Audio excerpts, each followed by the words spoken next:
Olá, tudo bem? Seja bem-vindo ao nosso quarto encontro da disciplina de Ética, Política e Sociedade. Eu sou o professor Wilson Sanches e nesse encontro nós vamos trabalhar com as disputas existentes dentro da concepção de mundo na contemporaneidade. Ou seja, o que isso quer dizer? Quer dizer que a partir de um determinado momento da história nós temos uma série de disputas em relação a quais são as melhores alternativas políticas, quais são as melhores alternativas econômicas, quais são as diversas alternativas que nós temos para pensarmos a questão de como o mundo pode ser organizado. Nós temos a ascendência, já no século XVIII, do capitalismo como modelo de produção extremamente importante e hegemônico. Temos o Estado democrático também ascendendo, ao mesmo tempo que nós temos uma crítica ao Estado democrático, e esse Estado democrático passa a ser chamado de Estado burguês. Por que ele passa a ser Estado burguês? Porque ele surge justamente das vitórias da burguesia sobre a nobreza nas revoluções burguesas do século XVIII. Então, essa passagem de uma política baseada nos títulos de nobreza, baseadas nas concepções tradicionais da vida política, elas vão sendo deixadas de lado em nome de outras concepções. Essas concepções são as concepções burguesas, que também se tornam hegemônicas a partir do século XVIII e XIX, e elas vão se consolidando a partir do século XIX. A partir do século XX, o que nós temos de fato é uma disputa entre... Final do século XIX já acontece isso, mas sobretudo a partir do XX, que nós temos uma disputa entre qual concepção de mundo pode ser mais adequada ou melhor para a humanidade. Então, de um lado, nós temos uma concepção que entende que deve haver continuidade dentro dessa concepção que já era hegemônica a partir do século XVIII, ou seja, de um mundo capitalista, de um Estado burguês, dirigido para uma democracia participativa, e de outro lado nós temos uma crítica afirmando que essa democracia participativa ela é, na verdade, uma democracia feita para poucos e que o Estado ele se torna, então, apenas um gestor dos interesses da burguesia, na medida em que ele escuta muito mais aqueles que têm o poder econômico do que a população em geral. Ao mesmo tempo que se critica também o modelo econômico que está assentado, ou seja, o próprio modo de produção capitalista, em que aparece como sendo um modo de produção de extrema exploração do trabalhador, e a crítica veemente vem ao seu viés liberal. O capitalismo, quando surge, ele surge com esse viés liberal, e esse viés liberal, então, ele é fortemente criticado, porque o liberalismo entendia que o importante era manter as liberdades individuais e permitir que o indivíduo livremente concorra no mercado e estabeleça a sua situação dentro do lugar onde ele mora. No entanto, as críticas dizem que essa afirmação de que o indivíduo poderia concorrer livremente em pé de igualdade com os outros indivíduos é uma falácia, é uma inverdade, vamos dizer assim, porque para esses críticos há alguns pressupostos que impediriam que a concorrência acontecesse em um pé de igualdade. Na medida em que você tinha famílias e pessoas que haviam enriquecido já durante o período mercantilista e chegavam à condição, dentro do capitalismo liberal, já de pessoas com posses, com dono dos meios de produção, e outras pessoas que foram expulsas das suas terras, das terras em que habitavam, melhor dizendo, e tiveram que se submeter a um determinado tipo de trabalho dentro das fábricas, em condições subhumanas e com salários extremamente baixos. Então, havia um pé de desigualdade nessa relação entre os trabalhadores e os empregadores. Sendo assim, qualquer concepção liberal seria uma concepção que viria favorecendo aqueles que já detinham poder econômico e impedindo que os trabalhadores, aqueles que não tinham poder econômico, não tinham nada além da sua própria força de trabalho, pudessem se desenvolver plenamente enquanto indivíduos, enquanto homens, enquanto humanidade. Sendo assim, eles ficavam relegados, então, a apenas serem trabalhadores, quase que em tempo integral, e submetidos a condições subhumanas de existência, ou apenas minimamente necessária para a sua subsistência e para a sua reprodução. E aí se estabelece esse forte embate durante todo o século XIX Esse embate entra para o século XX, entra no século XX com outras formas, com outros elementos que são importantes compreender no jogo da política. Nós entramos a partir da década de 40, sobretudo, um mundo marcado por dois grandes polos e dois grandes países que são representantes desses polos. Portanto, nós temos de 49 até 89, pelo menos, um mundo bipolarizado. Eu digo 49 porque o final da Segunda Guerra Mundial, em 45, ela acaba sendo um marco importante para acirrar essas disputas que já vinham acontecendo desde a década de 1920. Mas somente a partir do final da década de 40 é que essa disputa se torna algo aberto, se torna algo visível e recebe um nome chamado de Guerra Fria nesse período. E essa polarização, ou essa bipolarização do mundo, ela vai transcorrer até o final da década de 80, início dos 90, quando nós temos uma outra mudança histórica, um outro processo histórico, um marco histórico que contorna de maneira diferente as disputas, com o fim dos blocos socialistas, com a diminuição do poder de influência dos países socialistas. Você tem, então, a hegemonia capitalista atingindo quase todo o globo, e nós temos outras disputas que vão surgindo nesse momento da história que perduram até hoje. O fato é que nós não temos um mundo harmonioso, no sentido de que não há conflitos, mas o conflito ele faz parte da própria construção histórica, na medida em que nós imaginamos que a história se move justamente em suas contradições e nas suas disputas, sejam disputas no plano de visão de mundo, sejam disputas elas de fato, quando ocorrem nas revoluções, quando ocorrem nas guerras, quando ocorrem em diversos momentos em que nós percebemos um importante marco para uma mudança significativa dentro das relações sociais da nossa sociedade. Então, o que nós faremos nesse encontro será percorrer esse caminho do século XIX até o início do século XXI para tentarmos compreender essas disputas acerca das concepções de mundo e como elas se configuram na atualidade. Gostaria de ir ao quadro com vocês. Então, nós temos aqui o que nós faremos, o que nós trabalharemos nessa aula, que é a consolidação do Estado liberal no século XIX e XX, o socialismo e a crítica ao modelo capitalista, aquilo que eu falava para vocês, uma crítica tanto do que tange as questões do modo de produção, do viés econômico, quanto no que tange nas questões políticas.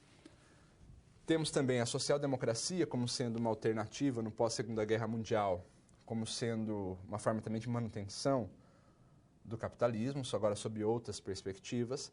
E dentro da social-democracia, uma discussão sobre o que seria o estado de bem-estar social como um elemento fundamental no período pós-Segunda Guerra para a reconstrução dos países atingidos pela guerra. Um período que nós chamaremos também no pós-Segunda Guerra até 73 dos anos dourados do capitalismo, em que as empresas capitalistas tiveram lucros, taxas de lucros extremamente altas, em um período de crescimento e consolidação desse modelo, porém que entra em falência no final da década de 60, início da década de 70, dando espaço à crítica do próprio estado de bem-estar social e introduzindo, então, as ideias neoliberais de maneira mais forte dentro do contexto, dentro da disputa de concepção de mundo moderna.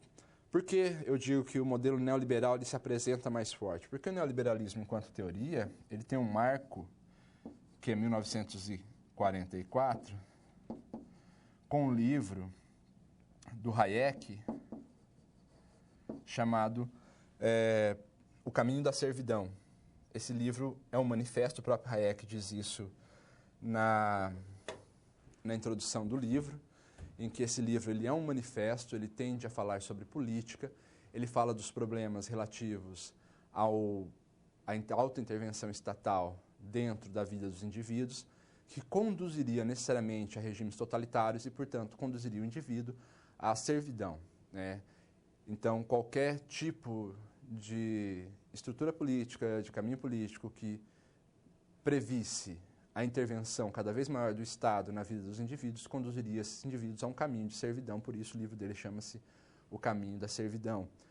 Claro que o Hayek ele é Ele vai se apropriar das ideias de Ludwig von Mises, e depois também nós teremos Milton Friedman como sendo um importante teórico norte-americano que vai consolidar essas ideias do neoliberalismo.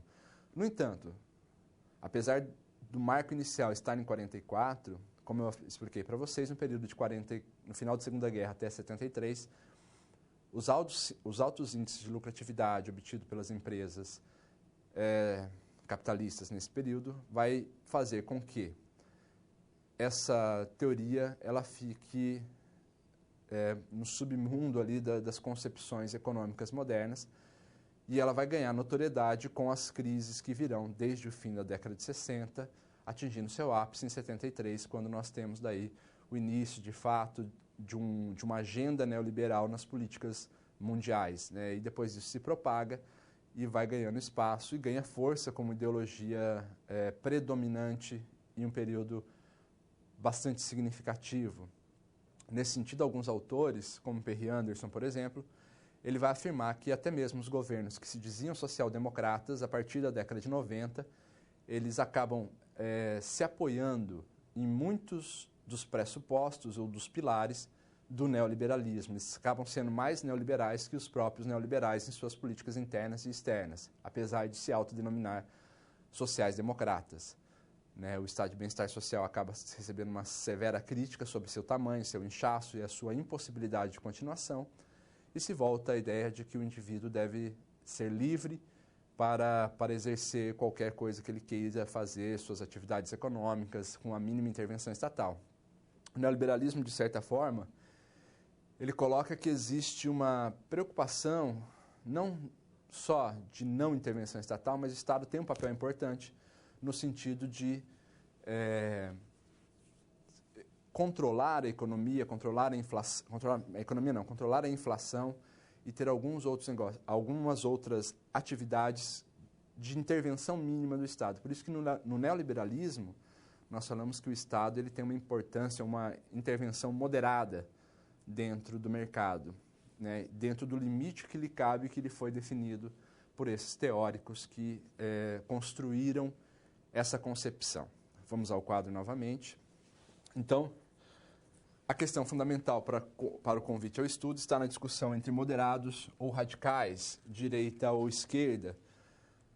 No livro da disciplina, vocês têm lá a concepção de direita e esquerda como nascida desde a Revolução Francesa, por uma posição que os membros do parlamento ocupavam na Assembleia, né, os que ficavam à esquerda com mais intervenção estatal, os que ficavam à direita, entendidos como liberais, e acabou se perpetuando essa lógica de esquerda e direita, mas dentro da construção da Revolução Francesa. Na atualidade, se a esquerda e direita, você associa muito a ideia da esquerda ao socialismo e ao comunismo, apesar que originalmente ela não está ligada somente a isso, mas está ligada a outras concepções, e a direita às concepções do mainstream, do capitalismo, e enfim.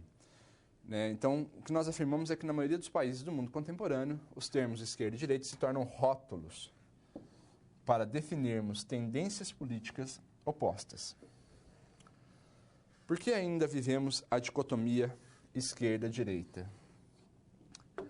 Essa é uma pergunta extremamente interessante, na medida em que nós podemos respondê-la pensando, sobretudo, a importância que há nas disputas por posições dentro da democracia, de um Estado democrático nas questões políticas, mas também podemos pensar em relação à definição do que é esquerda e do que é direita na atualidade, né? E aí a questão de que nós temos no Brasil uma disputa que às vezes no discurso se tenta fazer o expurgo do outro. O que é o expurgo do outro, né?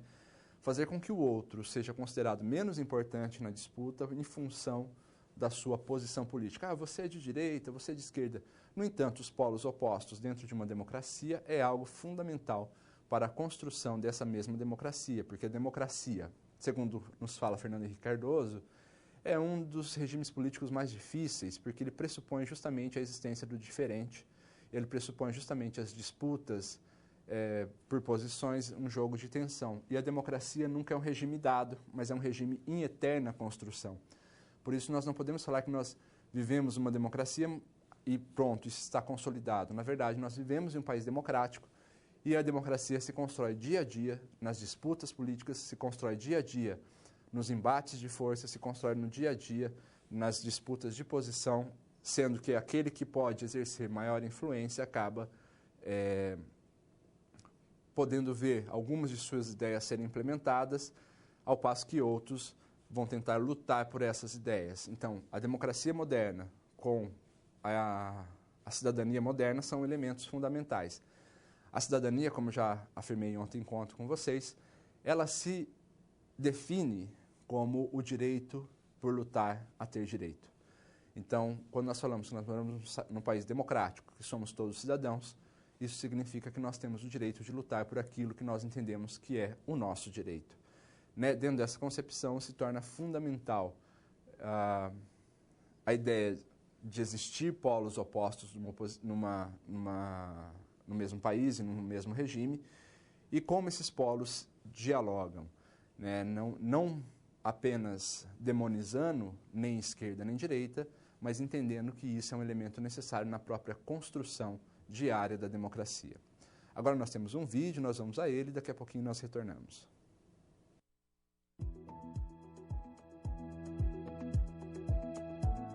Olá! Estamos começando a 4ª unidade de Ética, Política e Sociedade. Nessa unidade, vamos fazer uma viagem ao passado. Imagine um mundo em intensa transformação, com inovações tecnológicas propiciando avanços jamais sonhados. Um mundo apresentando condições aparentemente tão promissoras, ao passo que relegava uma imensa massa de trabalhadores à miséria e a condições de trabalho subhumanas. São essas e outras instigantes questões que você vai desvendar para compor o cenário da consolidação do Estado liberal nos séculos XIX e XX. Esse é o ponto de partida dessa unidade, a partir do qual veremos as fases do capitalismo e a evolução dos sistemas políticos e econômicos que foram se formando. Vamos percorrer uma linha do tempo, abordando os eventos mais significativos de nossa história até os dias de hoje. Mais do que meramente entender todo esse cenário, você será capaz de compreender a trama que compõe nossa sociedade atual. Nessa unidade, vamos estudar os diferentes marcos que todo esse processo histórico deixou como legado para nós e a disputa contemporânea entre as concepções de mundo. Um século marcado por guerras mundiais, crises econômicas, ideologias, grandes avanços tecnológicos e descobertas científicas não fica registrado apenas em páginas de livro. Pensando nisso, o que será que o século XX nos deixou de herança? Primeiro, nós temos um mundo globalizado. O que era uma tendência se consolidou no século XX e agora no século XXI é um grande legado que a gente vai ter que aprender a conviver com ele. Um outro tópico importante é tecnologia. A tecnologia transformou o mundo no final do século XX, mais especificamente a tecnologia da informação. E por último, a transformação social, que tem um impacto na economia, mas a forma como as pessoas interagem e consomem, né, os produtos e serviços na sociedade é algo que a gente vai precisar entender e desenvolver produtos e serviços para essa nova realidade. É o século dos avanços tecnológicos, é o século das grandes guerras mundiais e, sobretudo, do ponto de vista do olhar sociológico, é o século das grandes ideologias. É o século em que o capitalismo industrial se consolida. Em contrapartida, existe a iniciativa socialista, que depois foi consolidada como socialista real, União Soviética, China, Leste Europeu. Há também movimentos libertários anarquistas dentro da Europa, Estados Unidos, por liberdade a causas coletivas ou individuais. Ou seja, o século XX é o século da contestação, é o século da luta pela liberdade coletiva, pela liberdade individual, pela liberdade dos grupos. É o século em que as minorias ascendem, quer dizer que as minorias chamam a atenção da política internacional para suas respectivas causas, ou seja, é o século da ideologia. O século XX deixa de herança um elemento muito importante que é a desconstrução da noção moderna de sujeito. a noção que nós tínhamos de que o sujeito era uma unidade plenamente acessível ao conhecimento. A partir do século XX, a gente percebe que isso não funciona bem assim. Dessa maneira surgem filosofias da diferença, questionamentos acerca da identidade, possibilidades de pensar identidades híbridas, e hoje nós vemos isso como uma diversidade muito grande que afeta várias áreas diferentes do pensamento filosófico. Eu acredito que é isso. Nós teremos uma acentuação da ideia do indivíduo, só que esse indivíduo está colado no mundo, ele não está descolado. Ótimo. Como é que fica esse indivíduo entendendo o papel dele e ao mesmo tempo sofrendo a pressão social, a pressão coletiva? Quer dizer, esse indivíduo passa a entender que ele não é meramente um número, né? Ele é uma possibilidade. E essa possibilidade acaba sempre caindo no campo ideológico. No fundo, o legado do século XX é fantástico, porque a gente está preso à ideologia. O século XX mostrou isso pra gente. Estamos vivendo e sentindo na pele os efeitos de todos esses marcos históricos. Apesar de estarmos imersos nesse contexto, podemos tentar investigar de uma maneira mais crítica o tempo em que vivemos. Você vai ter a chance de pôr isso em prática, acompanhando a SGA dessa unidade. O seu desafio será compreender as relações entre os acontecimentos históricos e os sistemas político-econômicos que se desenvolveram, e a evolução da dicotomia esquerda-direita. As SPs vão ser uma ótima oportunidade para pensar na promoção da liberdade e igualdade de direitos no mundo atual. Então vamos lá, acesse o livro didático, as web-aulas e o material complementar que você encontra no seu ambiente virtual. E não se esqueça das pré- e pós-aulas de cada sessão. Bons estudos e até o final desta unidade. Bom, pessoal, então como vocês puderam perceber nesse vídeo, ele acaba apontando uma série de elementos importantes para a compreensão do século XX que tem suas raízes lá no século XIX. Essa ideia do século XX, o século das ideologias, ela é muito importante na medida em que nós percebemos essas disputas ideológicas com muita intensidade dentro do século XX. Um importante historiador chamado Eric Hobsbawm, ele acaba escrevendo alguns livros, né, O Breve Século XX, a Era do Totalitarismo, a Era dos Impérios, enfim, ele vai escrevendo uma série de livros que vai dar conta de tentar compreender esse século XX tão intenso em disputa, tão intenso em embates ideológicos, tanto quanto em embates reais, embates que se dão por meio de guerra, né? Um século que é marcado, no seu início, por 2 guerras mundiais, que Eric Hobsbawm às vezes coloca como sendo apenas uma, porque ele diz que a Segunda Guerra Mundial ela está em ligação direta com os enfrentamentos dos problemas gerados pela Primeira Guerra Mundial. Então, acaba tendo uma continuidade de guerra e por diversos outros conflitos que vão marcar a disputa entre a esquerda e a direita, entre os países do bloco capitalista e os países do bloco socialista, e como isso vai influenciar em políticas internacionais desses 2 países, por exemplo, de auxílio aos países do bloco capitalista, em auxílio no país dos blocos comunistas, para que eles possam ganhar terreno dentro dessa disputa que é ideológica também, mas é uma disputa por concepção de mundo. E aquele que conseguir a hegemonia da sua visão de mundo, ela acaba saindo ganhador dentro dessa disputa. Então, a ideia fundamental é nós pensarmos isso, pensarmos as disputas e pensarmos nas hegemonias criadas por essas disputas. E como isso acaba trazendo à tona a nossa realidade atual, como é que isso vai construindo a nossa realidade atual. Gostaria de ir ao quadro com vocês para nós vermos alguns termos que são necessários nós conhecermos para começarmos as nossas situações e problemas. Então, alguns conhecimentos prévios, como o conceito de liberalismo, que é a concepção que defende a absoluta liberdade do mercado e uma restrição à intervenção estatal na economia.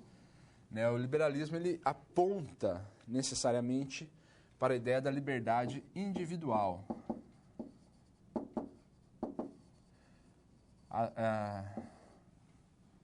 Adam Smith ele vai observar o seguinte, que na medida em que os indivíduos procurarem satisfazer as suas necessidades individuais, invariavelmente ele vai atender à necessidade do todo. Assim, na medida em que deixarmos o indivíduo agir livremente, ele poderá agir em benefício do todo.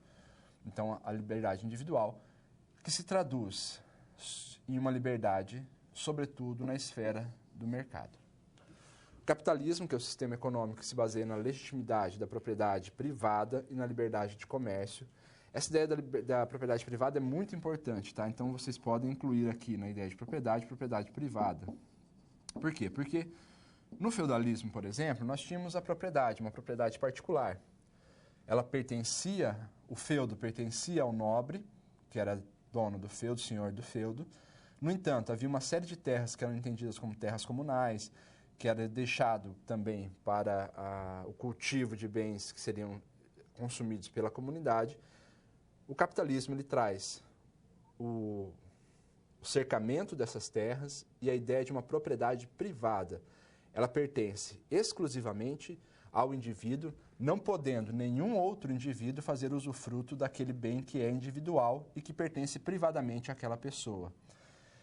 E, sobretudo, a ideia de liberdade de comércio. Essa ideia de liberdade de comércio é uma ideia extremamente importante porque está dialogando com o passado imediato do capitalismo. Quando nós pensamos no mercantilismo como uma forma já de capitalismo, nós percebemos que a burguesia comercial, para ascender, ela vai ter que apoiar financeiramente as nobrezas, o poder do rei, a fim de consolidar uma ideia de um sistema tributário único, leis únicas, enfim, que isso poderia melhorar o comércio para essa burguesia. Na medida em que essa burguesia se enriquece e começa a se tornar uma burguesia industrial e ela tem necessidade constante de crescimento de mercado, a ideia de um absolutismo e da alta intervenção do rei ou do governante sobre o mercado é algo que vai ser muito prejudicial aos negócios dessa nova burguesia que vai ascendendo a partir, sobretudo, do século XVIII. Nesse sentido, é fundamental a ideia de uma liberdade comercial, o fim das barreiras internações, enfim, e tudo isso com o objetivo principal, evidentemente, que é a obtenção de lucro. Não só a obtenção, mas podemos colocar aqui, fundamentalmente, a ampliação constante do lucro. O socialismo é um pensamento que defende a supressão da propriedade privada e a coletivização dos meios de produção e da distribuição dos bens.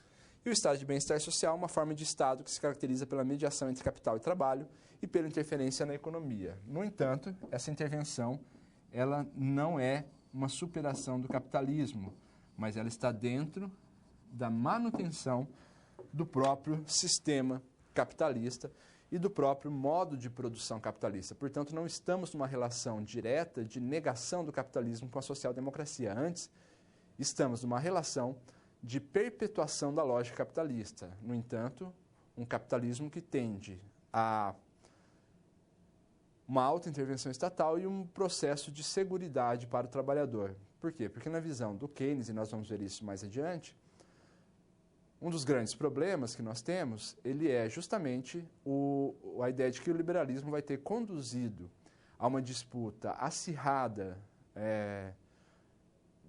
pelo lucro de alguns países, que vai ter conduzido a uma série de problemas, tanto no âmbito político quanto econômico, do final do século XIX, início do século XX, e no limite vai culminar na Primeira Guerra Mundial com as disputas do imperialismo ali dentro do neocolonialismo que nós temos. Vamos voltar ao quadro.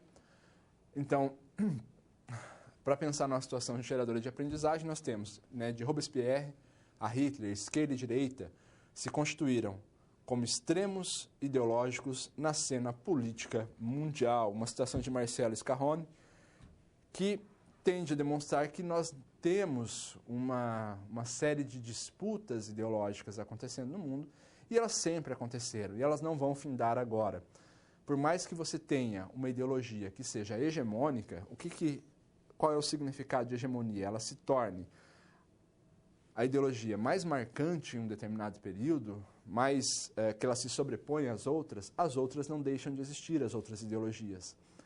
E elas travam uma luta no plano de visão de mundo, a fim de conseguir também atingir o seu estado de hegemonia. Então, por mais que ali se coloca dois extremos, mas esses extremos vão continuar existindo.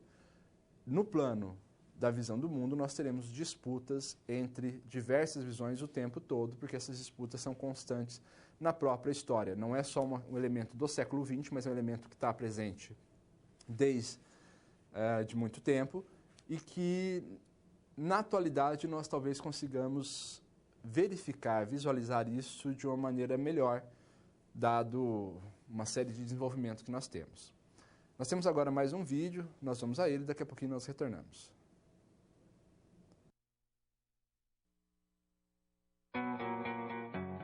E aí, tudo pronto para começar a resolução das situações problema? Quero lembrar que é importante você ter feito a pré-aula, porque agora vamos aplicar na prática as teorias que você viu. Vamos resolver cada uma das situações problema em 3 passos. Primeiro, com a ajuda do professor, vamos interpretar os dados da situação problema.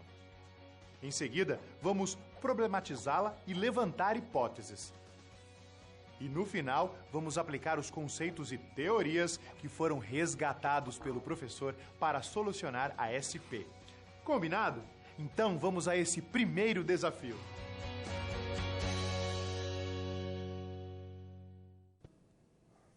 O nosso primeiro desafio, ele trata justamente do final do século XIX, pensando a questão da Revolução Industrial, da Primeira Guerra Mundial e do liberalismo econômico, que nos conduzirão a uma série de embates, tanto ideológicos quanto embates físicos, reais, dentro do século XX, e que nos possibilitarão compreender melhor esse cenário que vai sendo construído. Vamos ali ao quadro? Então, no quadro nós temos que o século XIX é marcado pela Revolução Industrial, sobretudo pela segunda Revolução Industrial, em que entra a máquina a vapor, a maquinofatura, enfim, uma série de elementos importantes que vão aumentar a produção industrial e relegar também os trabalhadores a uma condição mais precária, né, aumenta a produção e a diminuição das condições de vida dos trabalhadores, porém, também vai conduzir a um aumento da concentração de riqueza.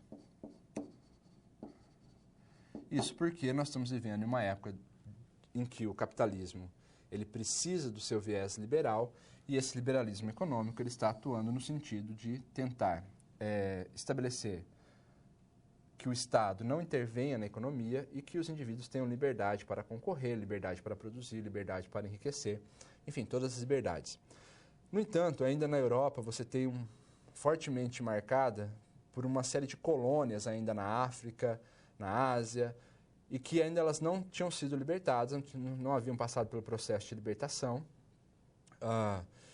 desses países europeus, e acaba acendendo uma disputa, porque esses países, essas colônias, elas se tornam também mercados importantes para os capitalistas.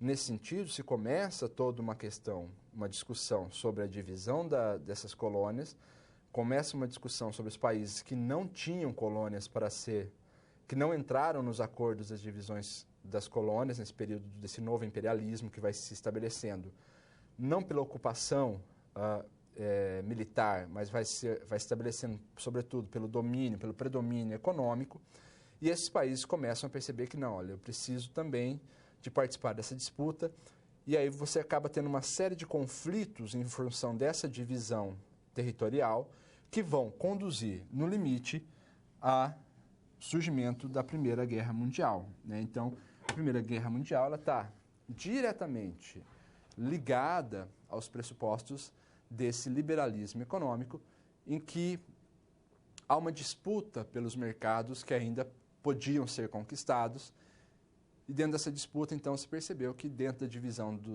das colônias que ainda existiam, alguns países ficaram de fora da divisão, o que gerou uma série de embates, uma série de reuniões, uma série de disputas, primeiro no campo político e depois ao limite, chegando aos períodos de disputa dentro da guerra mesmo, quando inicia a guerra em 1914.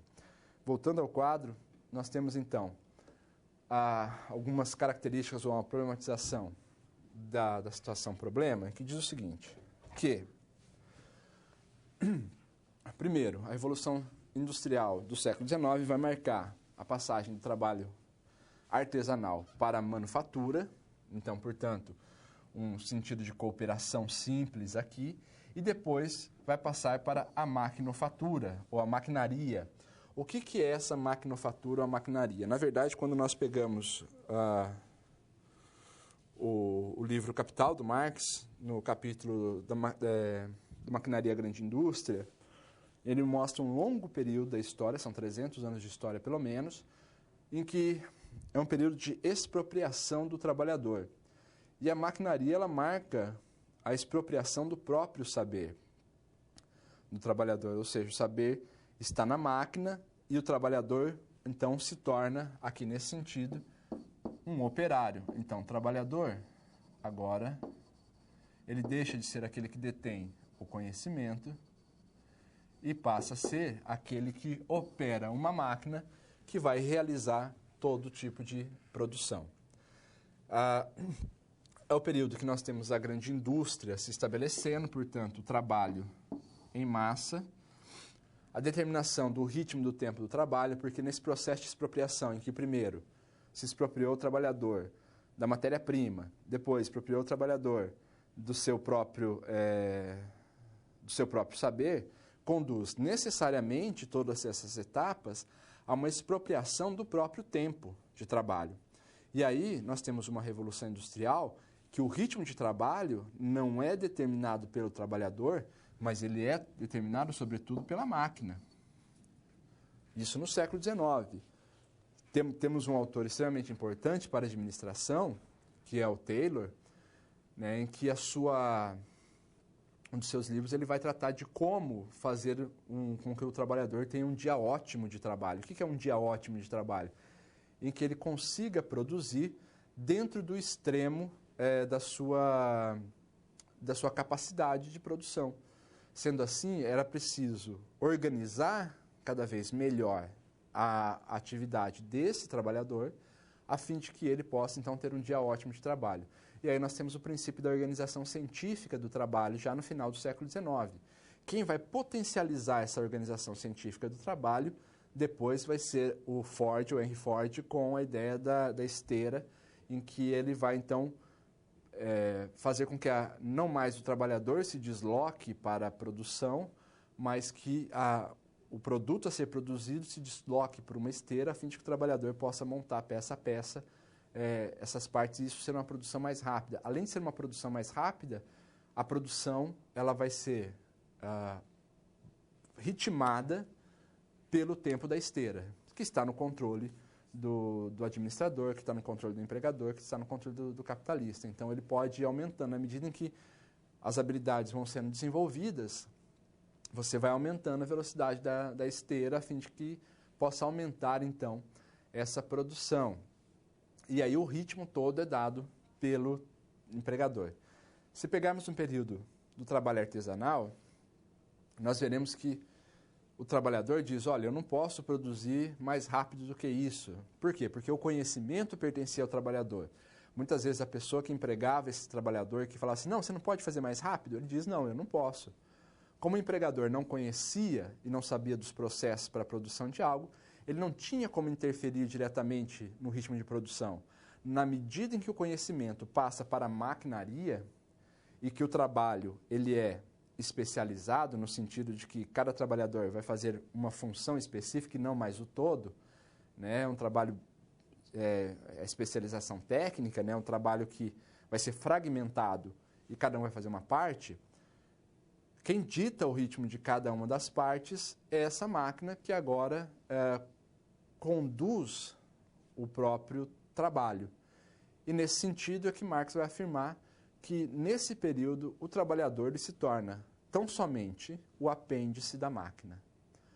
De força motriz da produção, porque toda a produção depende do trabalhador de seu conhecimento, com o desenvolvimento de diversas técnicas e tecnologias, esse trabalhador passa a ser então apenas o apêndice da máquina, apenas aquele que vai estar lá para dar um acesso ou um ajuste, ou vai apenas assessorar mesmo a maquinaria que é responsável por toda a produção. Vamos voltar ao quadro?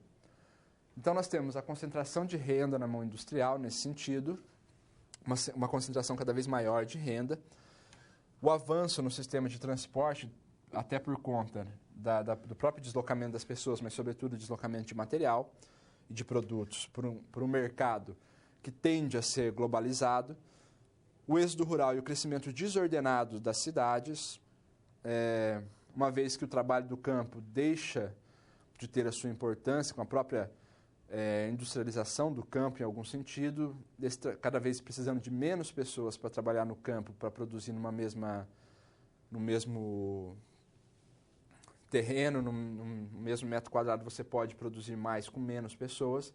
Essas pessoas que sobram no campo, elas têm que ir para a cidade, e aí elas incham essa cidade, geralmente encontram condições de subemprego, ali século XIX.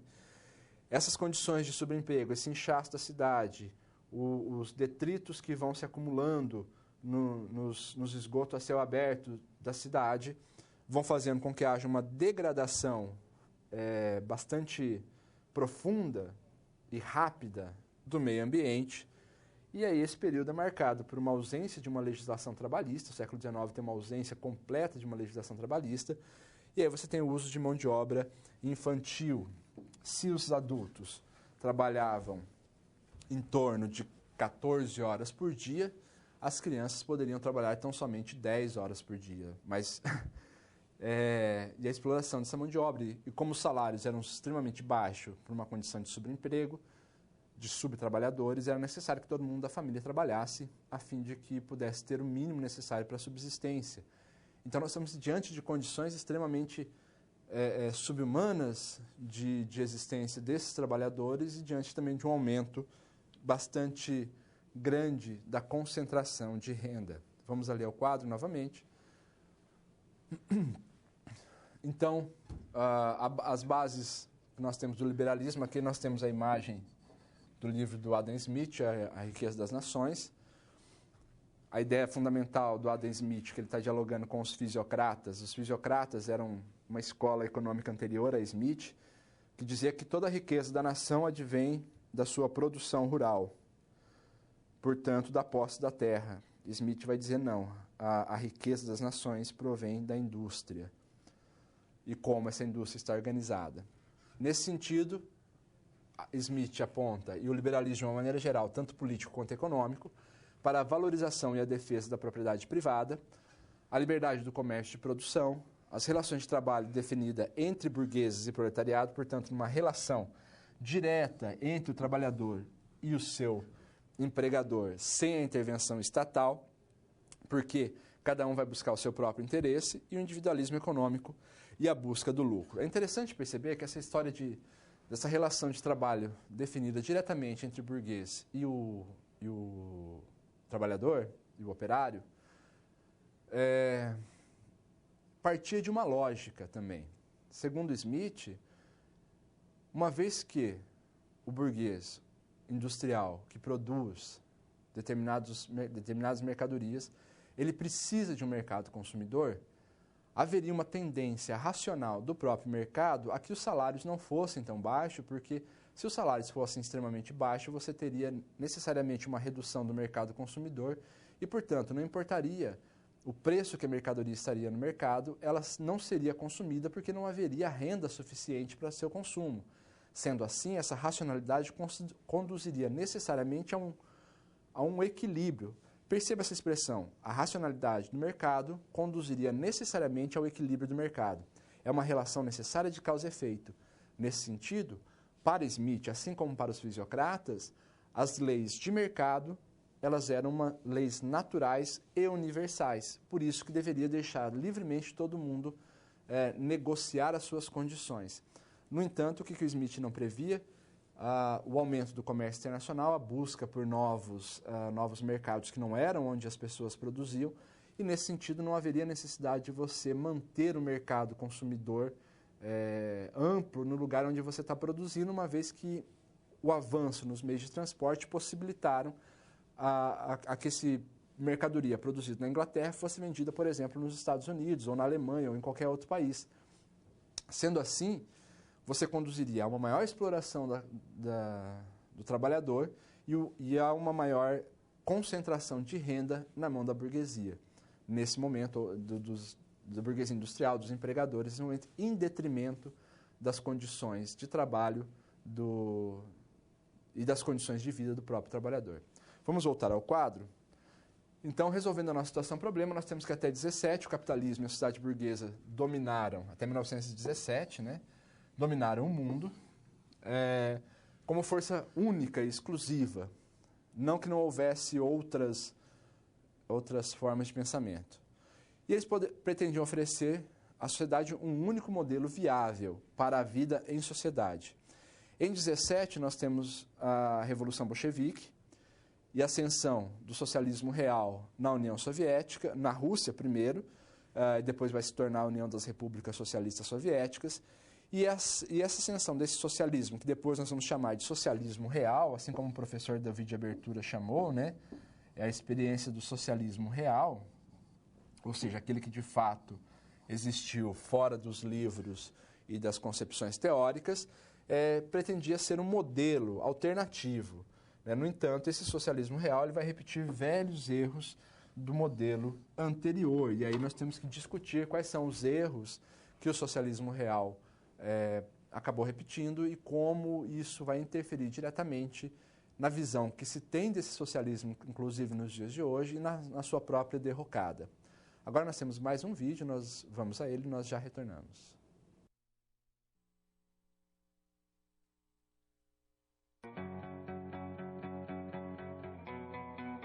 Você viu aí que os conceitos utilizados para resolver a primeira SP estavam todos na pré-aula, certo? Antes de seguir em frente, ficou com alguma dúvida nesta SP? Você tem algum comentário a fazer? Sem problemas. Ter dúvida é um bom sinal. Isso quer dizer que você está no caminho certo para a aprendizagem. Não deixe de enviar suas dúvidas. No final desta aula, teremos um momento de interação. Agora é hora de passarmos para a segunda situação-problema. Confere aí.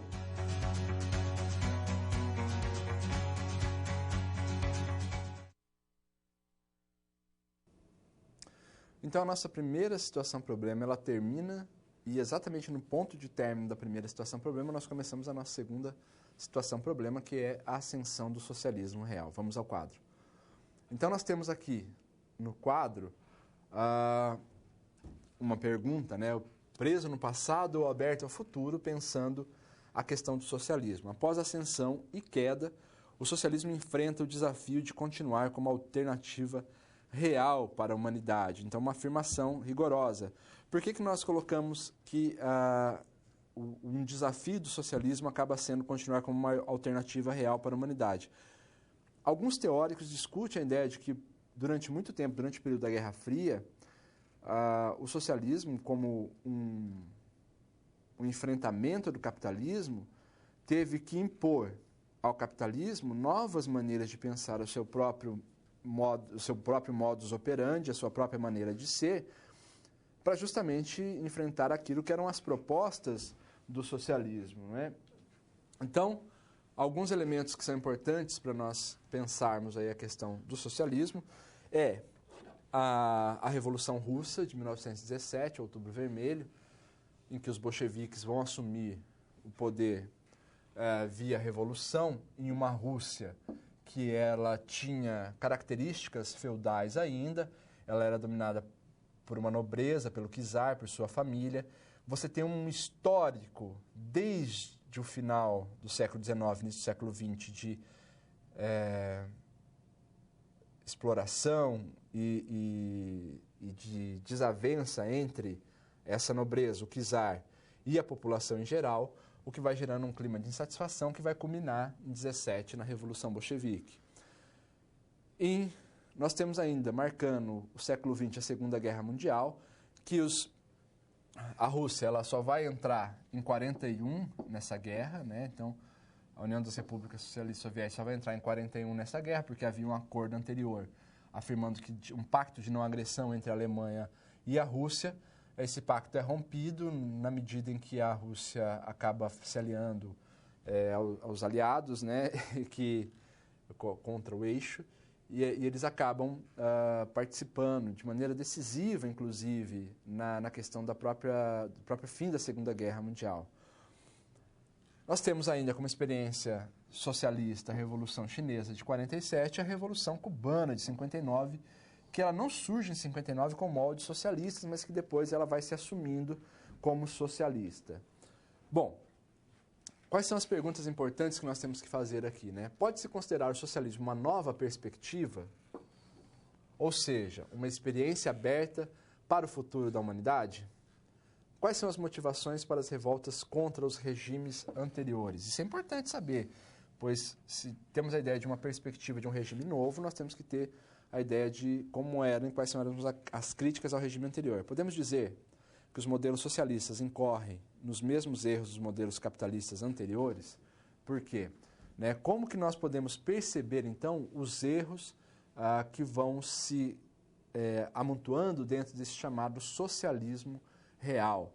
Né? Se eles se assemelham, então, aos erros que ele mesmo combatia do capitalismo e se esses foram os reais motivos para a sua derrocada, para a sua queda e que, portanto, também compreender se ainda existe não só a experiência socialista como uma alternativa para o futuro, mas, sobretudo, nós temos que pensar também, e aqui já começando até uma provocação, se não existe um outro regime, um outro modo de produção que possa estar no horizonte como superação do próprio capitalismo, ou será que nós temos que afirmar, como Fukuyama fez no final da década de 80, que a história chegou ao seu fim?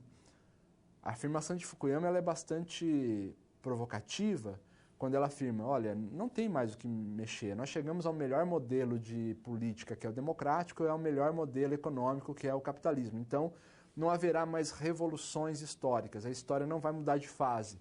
Nós ficaremos pelo resto da vida sendo capitalistas e democráticos. Portanto, a história, enquanto processo contínuo de construção, chega a seu fim. Daí ele escreve o livro O Fim da História.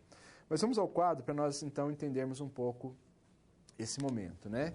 Nós temos que a Revolução Russa, ela tem suas raízes lá em 1905, existe, com a invasão do Japão, há uma guerra entre o Japão e a Rússia, e aí depois existe uma revolta dos trabalhadores num domingo, e o czar manda suas tropas matarem todos, enfim, mas conter de maneira violenta as manifestações, o que gera um número muito grande de morte naquilo que foi conhecido como Domingo Vermelho, e que isso abre espaço para uma série de novas experiências necessárias. Uma Rússia czarista, em que 17 o partido bolchevique, que é um partido de esquerda, né? Também tinha um partido menchevique, mas o bolchevique, que é um partido mais à esquerda, e que se apropria das ideias de Marx sobre o socialismo, e vai ter em Lenin, que é esse sujeito aqui da figura, seu principal teórico, eles vão estabelecer as bases daquilo que seria uma nova maneira de conduzir a política e a economia da Rússia. Nesse sentido, eles começam uma forma de organização por meio de sovietes. O que eram sovietes? Sovietes eram as comissões de fábricas que existiam e que, portanto, agora todas as decisões eram tomadas nas comissões, depois elevadas ao Partido Central, e o único que existia, que era o Partido Socialista. E o Partido Socialista tomaria as decisões com base naquilo que foi discutido nos sovietes. Por isso que chama-se também o regime soviético, né? E aí, em 22, com alguns outros países aderindo também a essa forma de regime político e econômico, nós temos a constituição daquilo que foi chamado da União das Repúblicas Socialistas Soviéticas, conhecido pela sigla URSS. Portanto, nós podemos entender que as teorias socialistas procuram figurar uma nova sociedade na qual deixariam de existir a dominação política, as exclusões sociais a que os trabalhadores eram submetidos. Mas algumas ideologias socialistas geraram novas formas de totalitarismo, né? Na verdade, a ideia fundamental era de que as teorias socialistas conduziriam necessariamente a um governo ou a um Estado sem classes, sem estar dividido em classe. O que significa sem estar dividido em classe? Não existiria burgueses e trabalhadores, todos seriam trabalhadores, e a ideia era um dia chegar à posse coletiva dos meios de produção, e aí sim o comunismo. O socialismo ele deve ser entendido como a antessala do comunismo, um período que vai vigorar a ditadura do proletariado. Essa ditadura do proletariado, segundo o socialismo científico, seria um momento para adequar a população e as forças presentes na sociedade a essa nova forma ou esse novo modo de produção, em que a posse dos meios de produção serão coletivas e não particulares. Só que o que acontece no socialismo real, a posse, a etapa da ditadura do proletariado, ela jamais deixa de existir, né? Ela não é uma fase apenas, ela se perpetua por 20, 30, 40, 70 anos, aí no caso da União Soviética. E isso vai ser uma das grandes críticas, porque o que acontece é que acabam se gerando, então, um totalitarismo e a falta de liberdade que pressupunha também os regimes socialistas e comunistas. Há uma crítica de uma autora chamada Simeonato, que ele diz que na própria Revolução Russa, o que foram substituídos foram apenas os títulos. Então, saiu o czar e entrou o camarada. E, enfim, é uma série de críticas aí feitas sobre a incapacidade dessas revoluções terem chegado ao seu objetivo final por conta justamente desse personalismo. E aí, se vocês forem pensar os diversos regimes que nós temos, Cuba, China, União Soviética, nós temos um personalismo na política, né? Então nós temos Cuba de Fidel Castro, China de Mao Tse-tung, Rússia, União Soviética do Lenin e do Stalin. Então existe depois Nikita Khrushchev, enfim, passaram outros, mas esses dois nomes como marcantes, né? Um personalismo do autoritarismo de Estado e de uma ditadura instaurada. Bom, então o grande problema é justamente esse: eles não conseguiram superar os totalitarismos, não conseguiram superar a ideia de um regime que, de fato, desse poder ao povo e aos trabalhadores de uma maneira geral, mas um pequeno grupo ficou ao poder e nunca chegaram ao comunismo ou socialismo científico nem utópico, permanecendo sempre no socialismo real como ditadura do proletariado. Agora nós temos mais um vídeo, nós vamos a ele e daqui a pouquinho nós retornamos.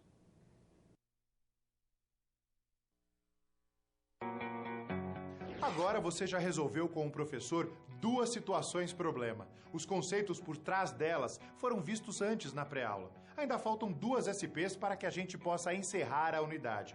Perceba que estamos seguindo aqueles 3 passos. Compreendemos e interpretamos o enunciado da SP. Levantamos hipóteses sobre ela e aplicamos os conceitos para resolvê-la. Surgiu alguma dúvida? Envie para nós. Agora é a hora. Não deixe para depois. Vamos à próxima SP.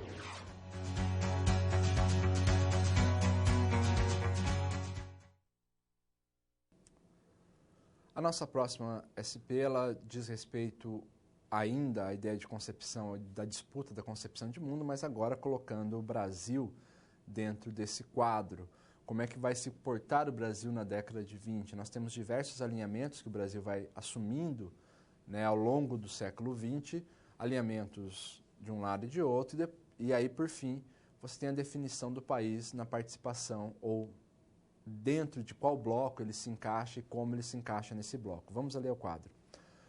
Então, nós temos aqui, o Brasil definiu em 64 o seu alinhamento com a Guerra Fria, né, que é uma manchete publicada pelo Estado de São Paulo em 28 de março de 2014, porque nós tínhamos aqui uma indefinição no sentido de que nós tínhamos algumas ações do governo de então, que era o governo Jânio Quadros. Nós temos aqui a imagem de Jânio Quadros, que foi presidente da República, depois ele renuncia e assume o João Goulart no seu lugar. João Goulart já havia fez uma visita à China, China já socialista, né, no começo da década de 60. João Goulart tinha a questão das reformas de base colocada, o Jânio tinha condecorado Che Guevara, que é o líder da Revolução Cubana, um dos líderes da Revolução Cubana, com uma medalha do Cruzeiro do Sul, e havia uma preocupação e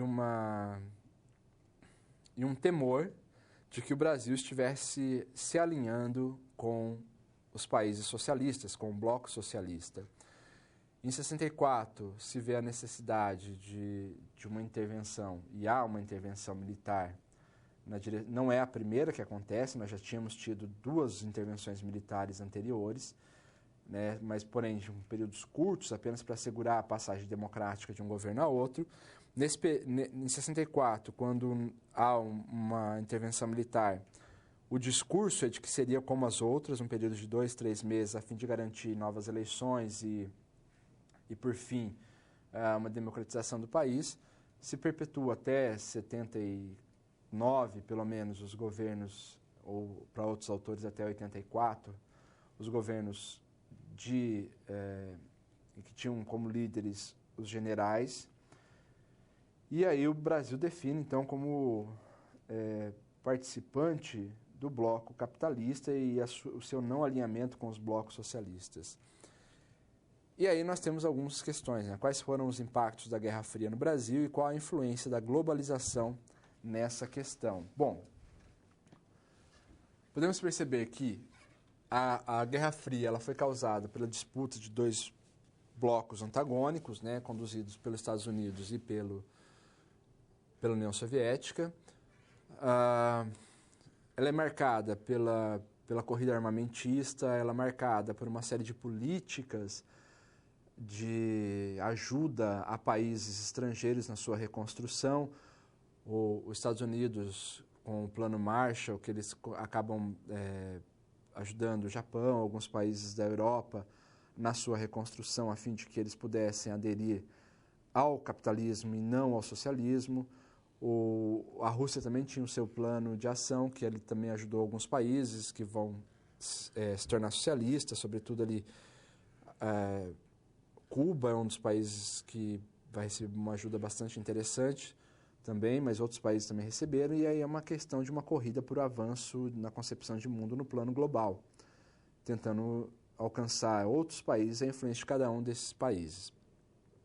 Nesse sentido, nós tínhamos um período que o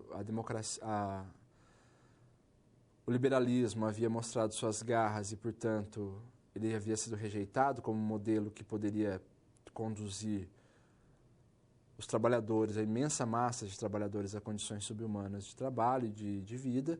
E aí nós temos no horizonte, depois da crise de 29 também, a ascensão da social-democracia e do estado de bem-estar social, um estado de seguridade, em que o capitalismo deixava de ser liberal, mas que agora o Estado iria intervir, né, dentro da economia, e essa intervenção se daria de várias formas, tanto na construção de uma legislação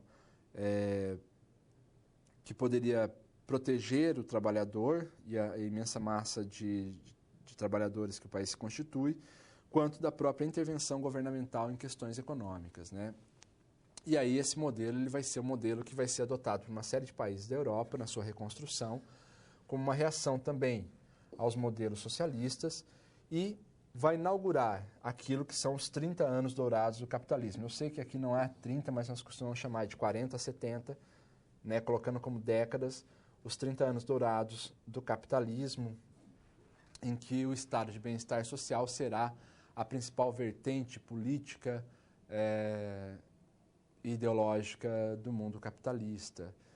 É um período que tem pleno emprego, é um período que tem as condições de consumo estão crescentes, então é um consumo cada vez maior, acelerado, e esse consumo acelerado e crescente também vai fazer com que as empresas capitalistas tenham lucros extraordinários também.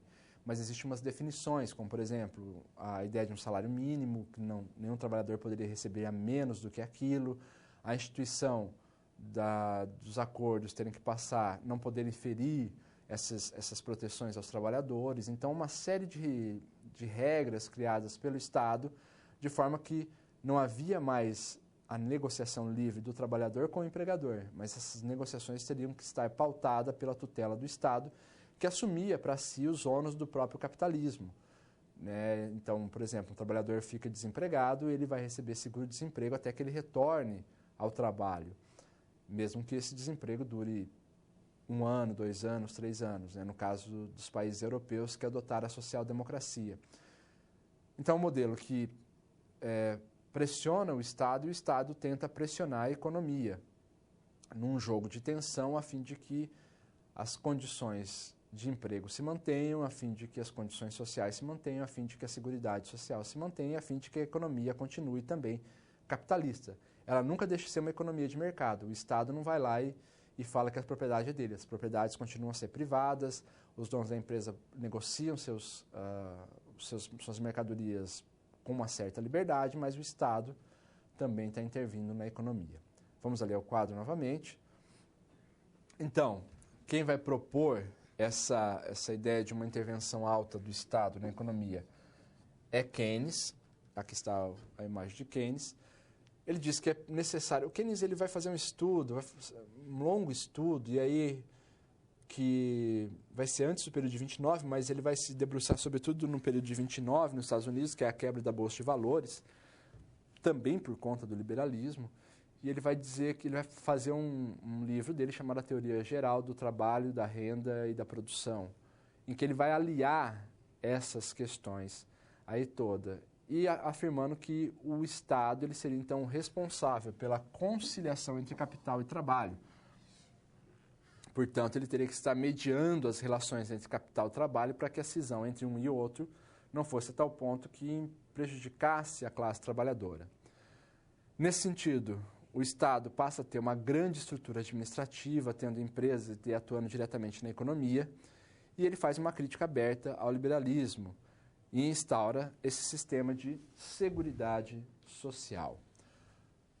A política internacional ela é ampla, e por isso ela não envolve apenas países em conflitos. Por exemplo, os Estados Unidos e a antiga União Soviética.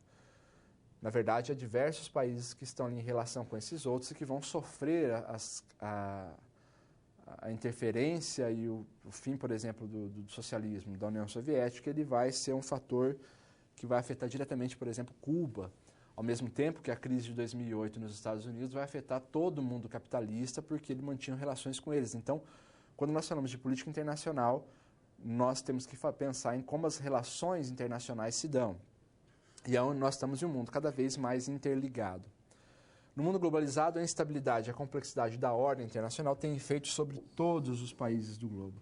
Portanto, nós não estamos aqui pensando que existe uma maneira de lidar com a economia e com a política que não sofra interferência internacional, não sofra interferência dos outros países, e que também nós não sejamos afetados por tudo aquilo que acontece no mercado e na política internacional.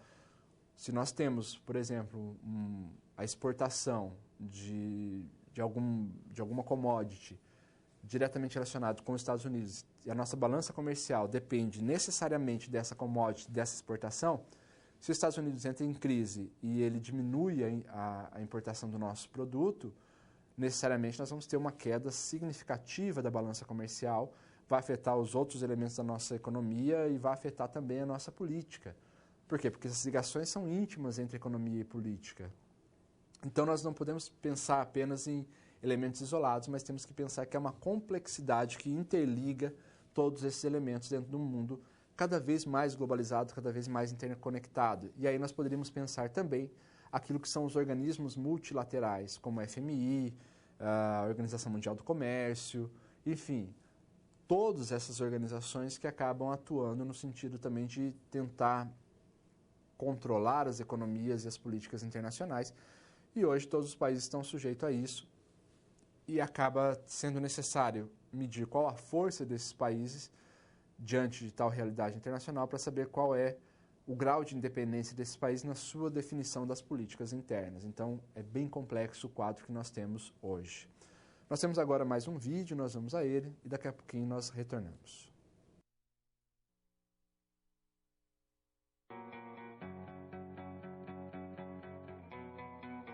Até agora, vimos 3 situações-problema sendo resolvidas pelo professor, com conceitos que aprendemos na pré-aula. Você tá vendo que a pré-aula é a chave. É importante refletir sobre como aplicar todos esses conhecimentos no seu dia a dia, contextualizando cada uma das SPs. Você já parou para pensar como tudo isso que você está aprendendo pode te ajudar na vida profissional? Gostaria de lembrar também que, em caso de dúvida, você sempre pode usar o chat. Participe, envie suas dúvidas. Então, vamos nessa!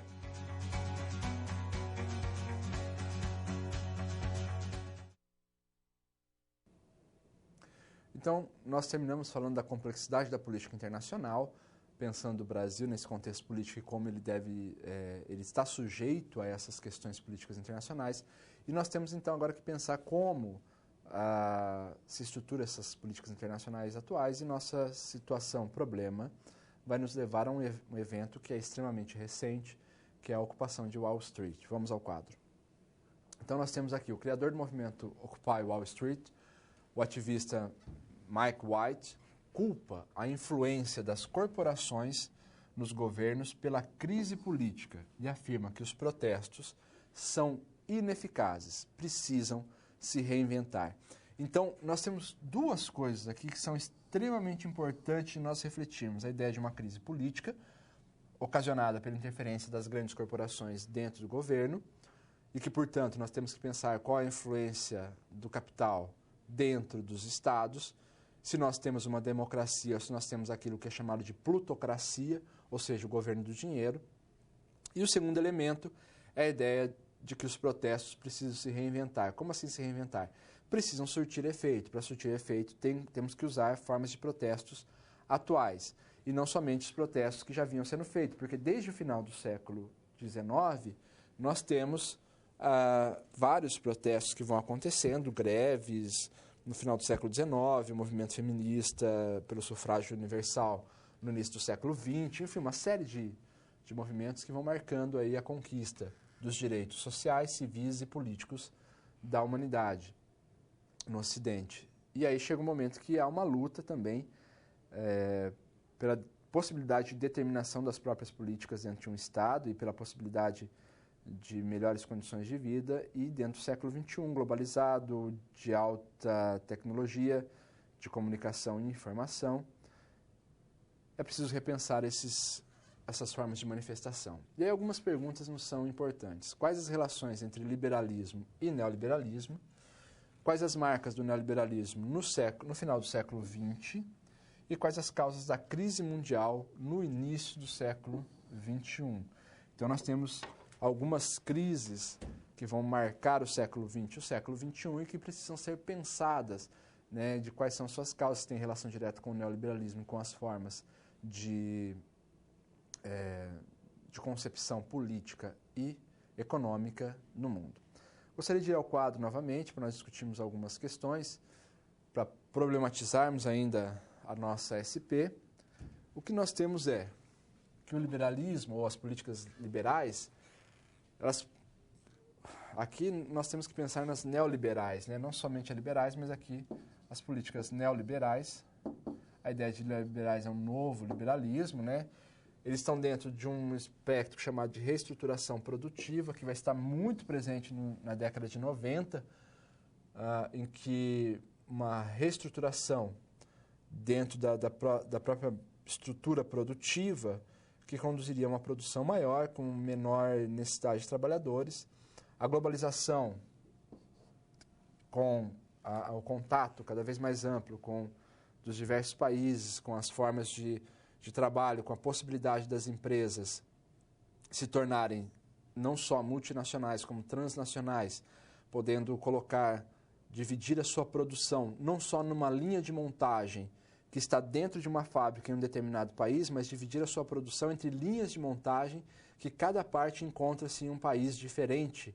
E isso, portanto, trazendo a possibilidade de você buscar os menores preços de trabalhador, os menores preços de matéria-prima, os lugares em que a legislação ambiental possibilita, não é tão rigorosa, e aí se externaliza toda a produção pelo globo, e o globo passa a ser, então, a própria linha de produção capitalista. Os governos neoliberais, diante de um Estado que foi altamente criticado por seu inchaço e por sua estrutura, propõem, sobretudo isso está presente no consenso de Washington, a privatização das empresas estatais a fim de diminuir o tamanho do Estado, e o Estado, então, passaria a ter como função primordial o controle da inflação e não mais uma intervenção econômica, por isso ele não precisa ter grandes empresas ali controlando questões, aquilo que é fundamental para a soberania do país. Então, se privatiza telefonia, se privatiza energia, se privatiza abastecimento de água. Enfim, vai se privatizando no estado todo para até chegar a um estado mínimo. E a possibilidade, então, de relações terceirizadas, tanto na condução de empresas estatais, quanto a terceirização dentro de empresas privadas, a terceirização da própria produção em si. De forma que hoje em dia nós temos empresas que não produzem nada dentro dela. Ela é uma empresa em que ela externaliza, terceiriza toda a sua produção, como uma forma também de tornar o seu custo variável e que, portanto, nesse custo variável ela possa ter maiores índices de rentabilidade e de lucratividade. Marca também, a partir da década de 70, o trabalho flexibilizado, desregulamentado. Aquele trabalhador que tínhamos durante o capitalismo duro do Ford, sobretudo marcado pela empresa Ford, da fragmentação do trabalho e da especialização produtiva, agora ele é marcado por um trabalhador que ele é multifuncional, que ele é multitarefa e que precisa saber fazer várias coisas e que pode ser resumido na ideia de aprendendo a aprender sempre.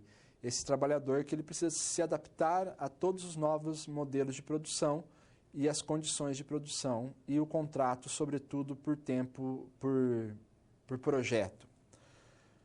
Nesse sentido, o que nós temos, basicamente, é o fim do bem-estar social, do estado de bem-estar social e da seguridade social e das proteções trabalhistas, com a condição de precarização de todas as condições de trabalho, como forma de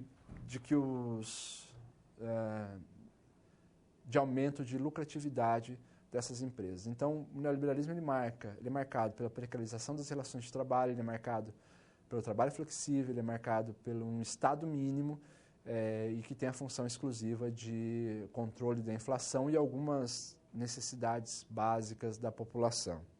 Bom, vamos voltar ali ao quadro para nós resolvermos a nossa situação-problema. Nós temos, então, como consequência do neoliberalismo, a perda do poder do Estado Nacional. Então, você tem uma diminuição do Estado Nacional e a importância desse Estado nas decisões cada vez diminuindo, o aumento da concentração de renda e das desigualdades sociais, uma vez que o globo se torna o campo de exploração do próprio capitalismo, ele acaba se instaurando e se movendo sobre regiões que lhe são mais atrativas. E, nesse sentido, os estados, os municípios, as localidades, de uma maneira geral, eles devem ser empreendedores e oferecer as melhores condições possíveis para que o capital se instaure ali. Mas o capital não tem uma relação de fidelidade com essas localidades, então fazendo com que haja uma eterna insegurança e a necessidade sempre de oferecer melhores condições. Quais são as melhores condições? Infraestrutura já dada, mão de obra minimamente qualificada e barata, matéria-prima barata, enfim, desregulamentação ambiental, desregulamentação das leis do trabalho e condições de maior exploração, a fim de que os empregos possam gerar em rendas cada vez menores para o trabalhador. Esse neoliberalismo, ele torna as instabilidades financeiras mundiais em ciclos mais curtos. Há vários autores que trabalham com a ideia de que o capitalismo ele vive de ciclos de instabilidades, ciclos de crise. Então, nós temos a crise de 29, depois nós vamos ter a crise em 70 do petróleo, só que depois nós temos uma crise em 80, depois uma crise em 99, uma crise em 2008, e parece que esses ciclos são cada vez menores. E há um descontentamento quanto à influência do capital especulativo na política. Ou seja, o que é o capital especulativo? É aquele que não produz, que não... ele vai para um país, mediante a taxa de juros que aquele país pode lhe dar, os retornos que aquele país pode lhe dar e a segurança que aquele país pode lhe dar de retornar o seu dinheiro, mas necessariamente ele não cria nenhum investimento direto com a produção de empregos e fábricas. E é um capital altamente volátil, porque ele pode sair do país a qualquer momento, mergulhando o país numa crise ainda maior. Nós temos agora um outro vídeo, nós vamos a ele e nós já retornamos. Chegamos ao momento final da nossa aula. Agora que você passou por todas as SPs, mais do que nunca é o momento de refletir sobre o que foi visto. Como esses conhecimentos se aplicam no seu dia a dia? Ter consciência de como utilizar em sua realidade os conceitos vistos aqui é o que vai fazer de você um profissional diferenciado no mercado de trabalho. Ah, participe! Agora é o momento de muita interação. Envie suas dúvidas. E não deixe de acessar o seu ambiente virtual e completar este ciclo fundamental para a sua aprendizagem, fazendo a pós-aula.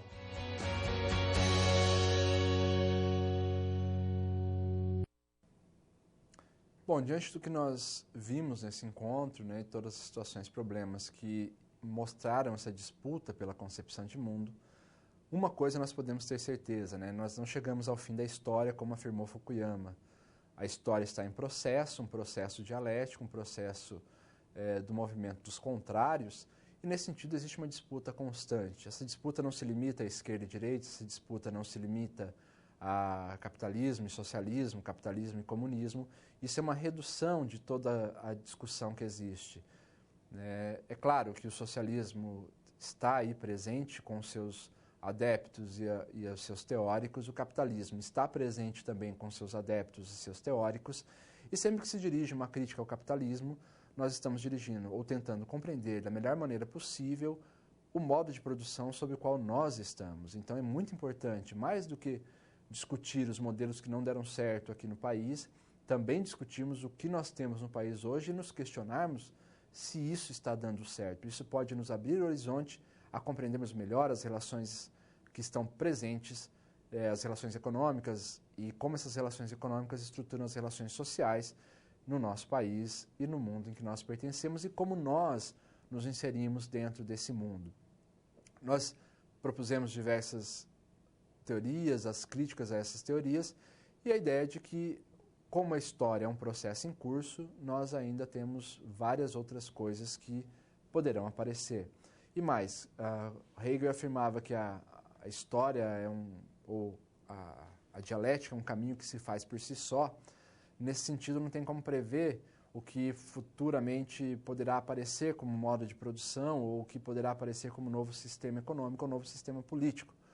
O fato é que as opções estão em aberto e as disputas e as insatisfações e as discussões que temos conduzirão, e os embates também pela disputa de concepção de mundo, conduzirão, então, às próximas etapas ou às próximas maneiras de organização social.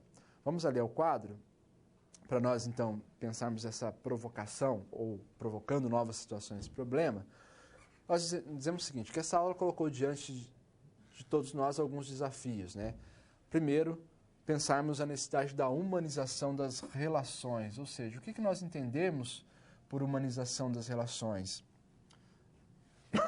e como nós entendemos que elas não tiveram presentes em diversos dos modelos que foram propostos até hoje. E mais, a ideia de que não existe uma resposta única para essa ideia de humanização, mas isso tudo, e aqui eu vou evocar um autor italiano, Antonio Gramsci, deve surgir sobretudo do consenso, né? A construção do consenso é algo fundamental para nós pensarmos na ideia de humanização. Uma outra questão, uma economia e uma política mais ética, humana e responsável se torna necessária. Como construirmos isso no nosso cotidiano? Quais são os elementos que nós temos à nossa mão para construirmos essa política e essa economia mais ética, mais humana e responsável? A criação de uma sociedade mais cooperativa e menos competitiva. E aí nós podemos até questionar como é que nós fazemos isso com o tamanho dos estados que temos. Será que não é hora de nós pensarmos também nas localidades como comunidades políticas importantes na construção dessa sociedade mais compreensiva, mais cooperativa e menos competitiva? E aí existem algumas respostas que continuam dentro do modo de produção capitalista, como, por exemplo, a economia solidária, que é um jeito diferente de produzir, vender, comprar, trocar o que é preciso para viver. de que forma poderíamos ajudar com outras práticas sociais que contribuam para a criação de um mundo mais sustentável. Fica aqui como uma questão que nós colocamos uma questão retórica. Como assim uma questão retórica, né? Como é que nós podemos pensar em um mundo mais sustentável? Sustentável em vários sentidos, não só no sentido da manutenção da natureza e do meio ambiente, que é fundamental, nós não podemos existir sem o meio ambiente, nós fazemos parte desse mundo natural e, portanto, temos que saber como preservar esse mundo natural, mas também nós temos que questionar também a questão da sustentabilidade em relação à própria humanidade em si, como é que nós podemos ter uma produção, e isso é fundamental, né, que possa dar conta da humanidade. Né? Essa é a grande discussão que nós temos desde o século XVIII e XIX e entrando pelo século XXI. Marx, quando ele vai fazer o estudo sobre a sociedade, ele fala assim, eu parto daquilo que é mais básico para entender a história humana. A história, primeiro, ela é construída pelos homens, não é construída pela natureza, mas pelos homens em suas relações dialéticas. O fundamento de toda a história são os homens em condição de fazer história. Esses homens em condição de fazer história, eles precisam comer, se abrigar, se reproduzir. Precisam estar vivos e ter condições materiais para estar vivo. Sendo assim, é fundamental compreendermos as relações econômicas que se estabelecem na sociedade, porque é isso que dá a manutenção material de nossa vida. E as relações econômicas não são só relações de produção, mas é como determinada sociedade organiza a sua produção e como essa mesma sociedade organiza a distribuição dos bens produzidos na sociedade. Nós estamos há 300, 400 anos sob a égide do capitalismo. Para muitos de nós, parece um sistema perpétuo que sempre existiu e sempre existirá. No entanto, ele é um modelo econômico, um modo de produção muito recente na história humana e que pode ser que futuramente passe por modificação. Para o que ele vai, não sabemos, mas é importante compreendermos a sua estrutura, seu significado, compreendermos criticamente as relações que são mantidas nele, para nós também podermos compreender o caminho que está sendo feito para a própria superação desse modo de produção. Eu gostaria de agradecer a todos por ter nos acompanhado por esses encontros. Deixo vocês com mais um vídeo e nos vemos numa próxima oportunidade. Até mais.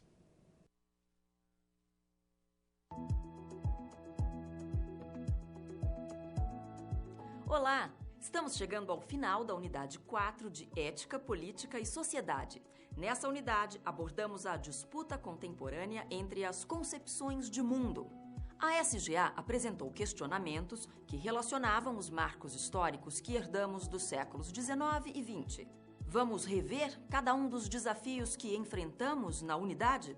Na SP1, sua tarefa foi investigar a relação da Revolução Industrial e do liberalismo econômico com a eclosão da Primeira Guerra Mundial. Para resolver essa questão, foi preciso entender quais foram as mudanças na sociedade capitalista que acirraram as tensões entre os países. Já na SP2, seu desafio foi refletir sobre o modo como o socialismo se instaurou no mundo e sobre o legado deixado pela Segunda Guerra Mundial. Para isso, você precisou debater as experiências socialistas, chegando então à análise de suas perspectivas atuais. A terceira SP propôs uma reflexão sobre a ascensão da social-democracia e do estado de bem-estar social. Coube a você abordar a luta pela hegemonia entre o socialismo e o capitalismo e também os impactos da Guerra Fria no Brasil e no mundo. Por fim, na última SP, você estudou o neoliberalismo e suas consequências, especialmente no final do século XX e início do século XXI, por meio da entrevista com o criador do movimento Occupy Wall Street.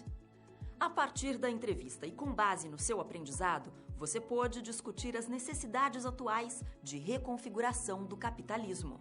Que tal agora aplicar todo esse conhecimento para entender melhor o contexto em que estamos vivendo? Uma boa sugestão, por exemplo, é discutir esse artigo publicado pela revista Carta Capital, abordando os relatos atuais de turistas americanos em visita a Cuba, absorvendo a história contada na versão cubana. Você pode fazer um debate com seus colegas, procurando analisar esses diferentes pontos de vista. E para encerrar, eu deixo uma dica. Acompanhe na internet a revista de História da Biblioteca Nacional. Você vai encontrar excelentes matérias investigando os períodos históricos que estudamos nessa unidade. Muito bem, eu vou ficando por aqui. Não deixe de rever o seu livro didático e de fazer os questionários das pré- e pós-aulas de cada sessão. Bons estudos e até a próxima!